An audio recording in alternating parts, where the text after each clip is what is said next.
On va rentrer dans le vif du sujet, j'allais presque dire le dur du sujet, parce qu'on va parler carrément de data-driven. Tu as évoqué le terme, c'est pas facile à comprendre quand on le découvre, et pour autant, il y a vraiment du sens derrière. On va prendre le temps de le découvrir, ce sens, grâce à Camille Morelon et à Julie Aubaine. Alors, on va démarrer. Vas-y, mets-toi là. Camille, tu fais partie de l'équipe de Gaël, donc chez Datasulti. On dit tu es donc une datasultante, c'est le terme qui est approprié. Tu es responsable des projets data dans l'entreprise, mais tu as également commis une œuvre qui s'appelle en fait une thèse sur le sujet de la maturité data des PME et finalement en quoi les data profitent à la performance des PME. Et Julie, tu es directrice marketing chez Report One, une solution qui, comme son nom l'indique, plutôt bien, travaille sur le reporting grâce à la data. Et la business intelligence, tout à fait. Et j'ai pas fait de thèse, mais plein de choses intéressantes à partager avec vous aujourd'hui. Merci Gaël, merci Vincent pour cette introduction. Avec Julie, on est ravis d'être là aujourd'hui avec vous. Et puis on nous a donné un beau challenge qui est de lancer cette belle journée avec cette première conférence. Donc c'est parti. C'est parti. Allez, on commence par un chiffre, parce que on est dans la data, donc on aime bien les chiffres.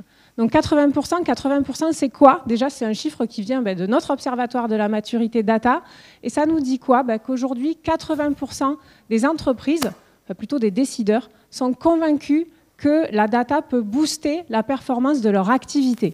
A priori, ici, on peut s'attendre à ce que 100% d'entre vous soyez convaincus. En tout cas, clairement, manifestement, il y a un intérêt, en tout cas une curiosité de votre part et on est ravis de partager tous ces enjeux aujourd'hui avec vous. Alors avant d'aller plus loin, arrêtons-nous sur le gros mot de la journée, la data. Alors la data, c'est quoi? Donc si on regarde une définition qui nous est donnée quand même par l'Académie française, la data, c'est un fait indiscutable.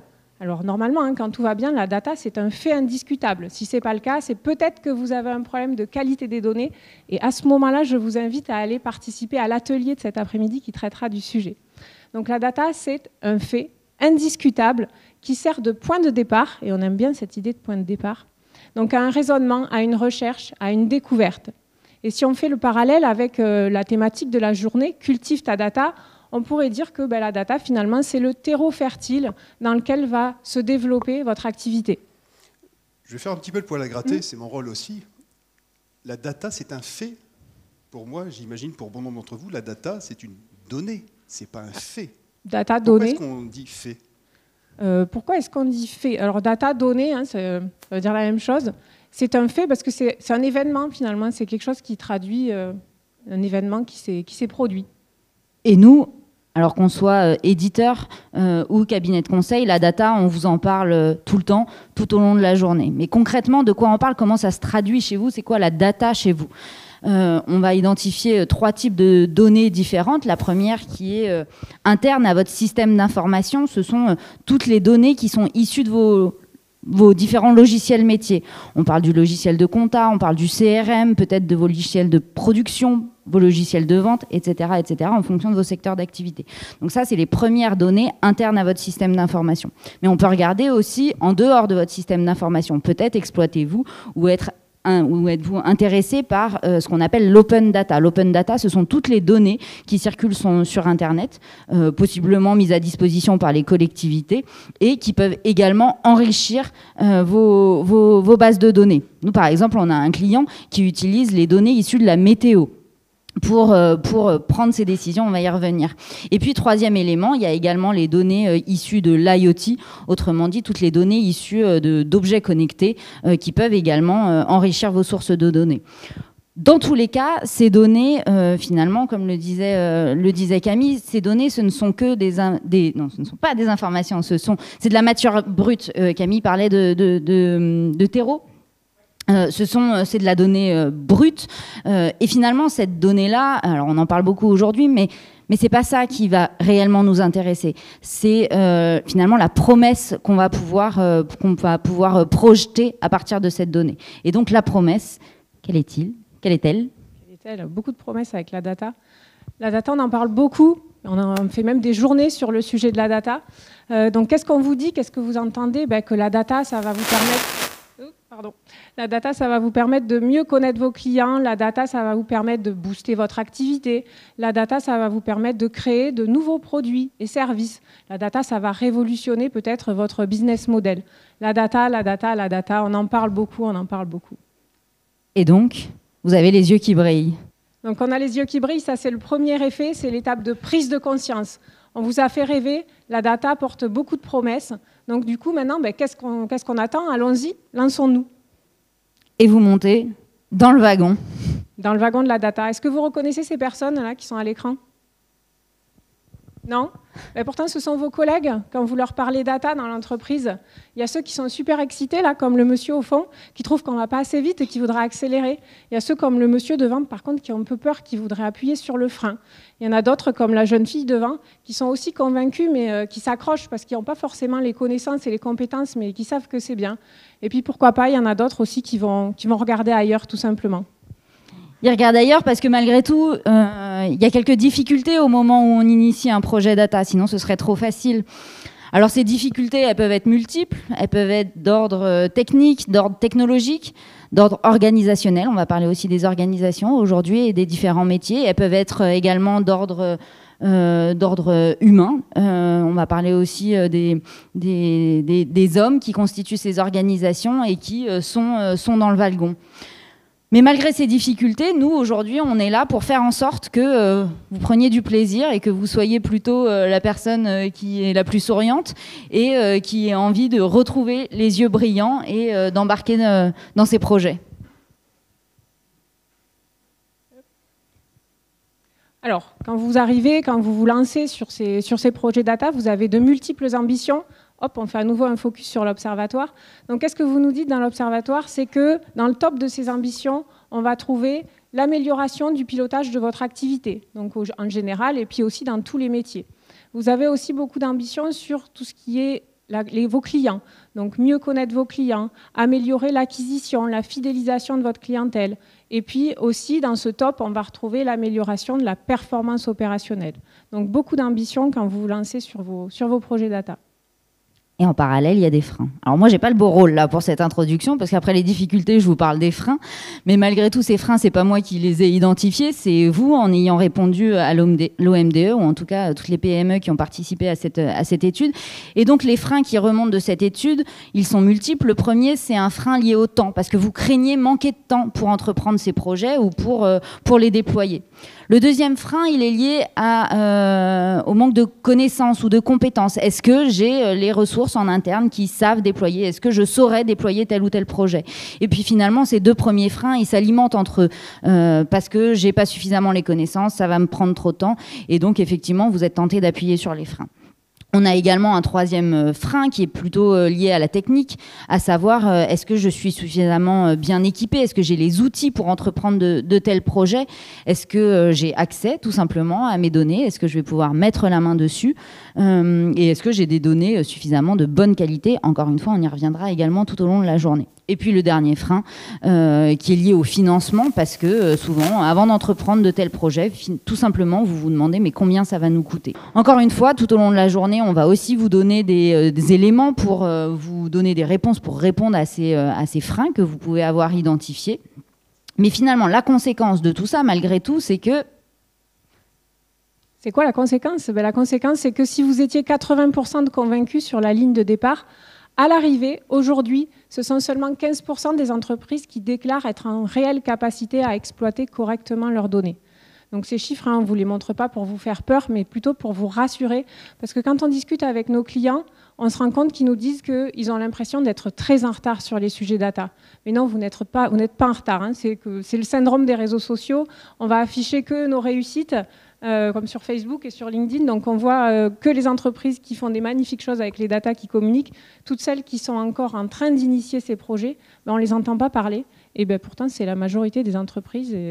Donc vous n'êtes pas en retard. Si vous pensez que vous l'êtes, ce n'est pas forcément le cas. Encore quelques chiffres pour aller dans ce sens, qui nous viennent toujours de l'Observatoire.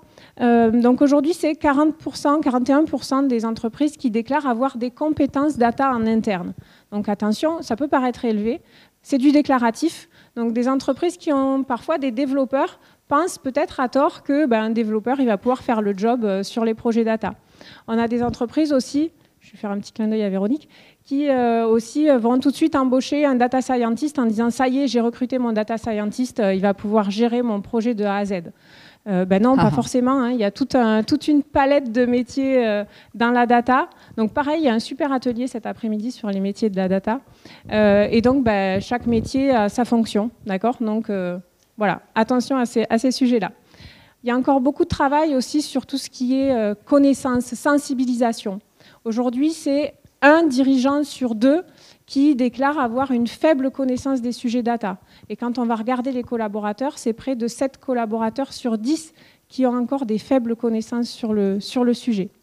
Et enfin, pour ceux qui se sont lancés, qui sont montés dans le wagon, dans les entreprises, et on voit que pourquoi vous citez le manque de temps, c'est qu'aujourd'hui, il y a 30% des dirigeants qui ont la casquette chef de projet data dans leur entreprise. Donc on comprend les difficultés de trouver du temps dans son planning.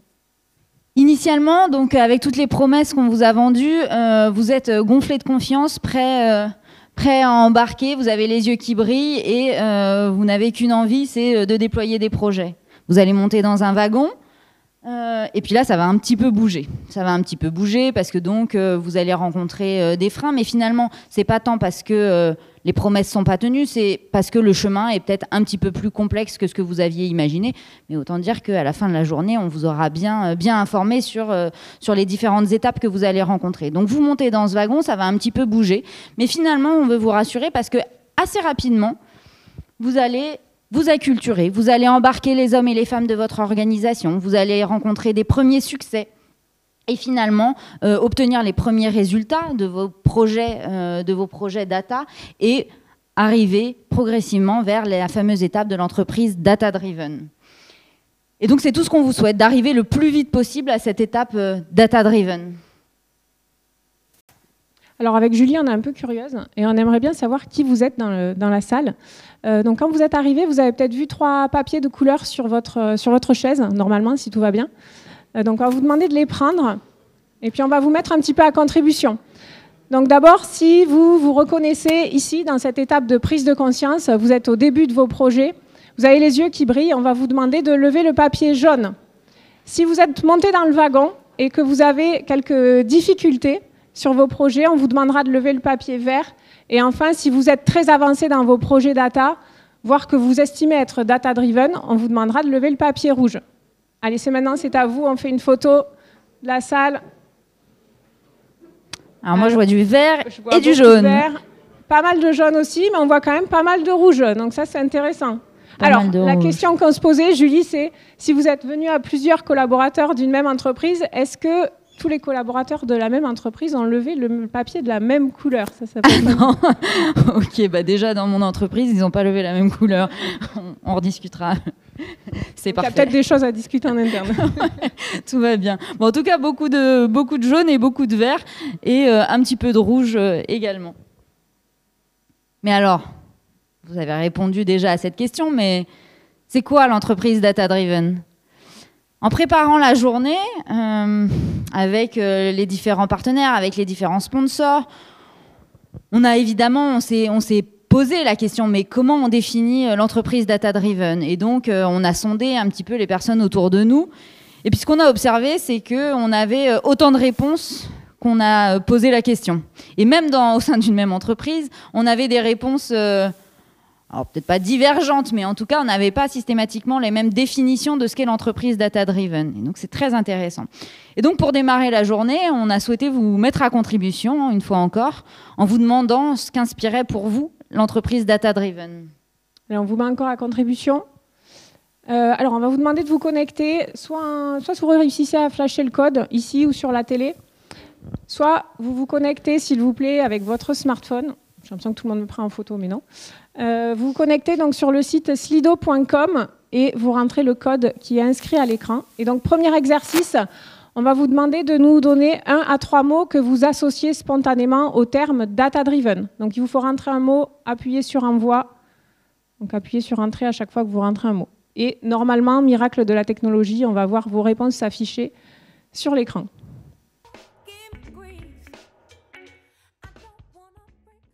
Ok, on est pas mal, on commence à avoir pas mal de matière. On parle des hommes et ça tombe bien, on va avoir un atelier cet après-midi sur le sujet. On parle de pilotage, on a une table ronde également dédiée au sujet. Business intelligence, reporting. Alors on voit qu'il y a beaucoup pilotage, performance, ouais, décision. Stratégie. Là, c'est riche, hein. On voit un peu le planning de la journée se dessiner et c'est plutôt une bonne nouvelle. Peut-être pas une coïncidence, mais en tout cas une bonne nouvelle. Donc on voit beaucoup pilotage, Julie. Et on voit beaucoup le pilotage, effectivement. Alors, c'est vrai que c'est une réponse qui est donnée souvent quand on interroge autour de nous quand même. Donc pilotage, est-ce que être data-driven, donc est-ce que ça se définit par piloter son activité grâce aux données? Je pense que c'est un peu court pour définir ce qu'est l'entreprise data-driven. Bah oui, parce que finalement, avant, quand on n'était pas dans l'ère de la data, ça veut dire qu'on ne pilotait pas du tout, on n'avait pas de moyens de pilotage.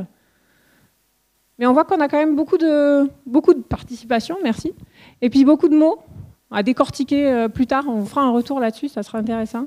On va vous proposer un deuxième exercice pour essayer d'affiner un petit peu plus, d'aller un peu plus loin sur la définition de ce qu'est l'entreprise data-driven.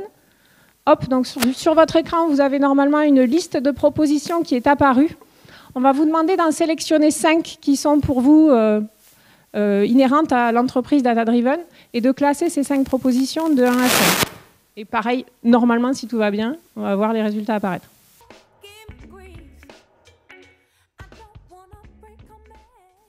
On retrouve le pilotage associé à la décision. Alors, il vient de passer en 3e position. Sensibiliser l'ensemble des collaborateurs, ça nous plaît bien, ça. Assurer la qualité et la sécurité des données. On a le top 3. Alors oui, on retrouve de la qualité. On voit que c'est un sujet aujourd'hui. Je pense que l'atelier qualité des données va avoir du succès. Très clairement, ici, dans les choix, et finalement, les réponses sont plutôt bien réparties, mais on a vraiment des éléments qui sont de l'ordre de la vision. Et là, on a le 5e, et sensibiliser l'ensemble des collaborateurs. Et puis après, on a des éléments bien plus concrets sur la qualité des données, la centralisation des données. Finalement, ce sont 2 types de réponses, on va pas dire qui s'opposent, mais qui se complètent. Alors, par contre, partager un objectif commun, je ne sais pas si vous l'avez eu, mais c'est pas celui qui inspire. Non. Alors voilà, on voit qu'il y a de multiples réponses. Encore une fois, vous n'êtes peut-être pas en phase complètement avec ce qui s'affiche à l'écran. Ce qui était important pour nous avec Julie là, sur cette première conférence, c'est tout simplement vous faire réfléchir à ce que c'est que l'entreprise data-driven et se poser la question, est-ce que finalement il y a une seule et même définition de l'entreprise data-driven qui va s'appliquer à toutes nos activités? Peut-être pas. Et avec Julie, on aura gagné notre pari si demain ou dans les jours qui viennent, en rentrant au bureau, vous vous posez avec vos collègues et vous réfléchissez ensemble à ce que c'est que pour vous l'entreprise data-driven. Qu'est-ce que vous voulez faire avec vos données? C'est quoi votre ambition? Où vous voulez aller? Où vous voulez emmener les gens qui sont montés dans le wagon ce matin? Et donc voilà, l'idée c'est de vous faire réfléchir à vous, votre propre définition de l'entreprise data-driven. En tout cas, avant de conclure, ce qu'on veut aussi partager avec vous, c'est que la data, qui était le point de départ de notre conférence... Est-ce que tu peux... Oui, pardon. Je t'en prie. Je t'en prie. Notre message, avant de conclure, donc, c'est de dire que la data, ayez bien en tête que ce n'est pas une fin en soi. C'est uniquement un moyen au service de votre ambition. Et finalement, pour compléter ce que disait Camille, ce qui est réellement important pour vous, c'est surtout la vision que vous allez partager avec vos collaborateurs et la définition des objectifs. Le deuxième message, parce que quand même, c'est pas que des galères, c'est que vous allez rencontrer des petites victoires et qu'on vous encourage à célébrer ces petites victoires. Des grandes victoires aussi. Des petites et des grandes victoires, effectivement.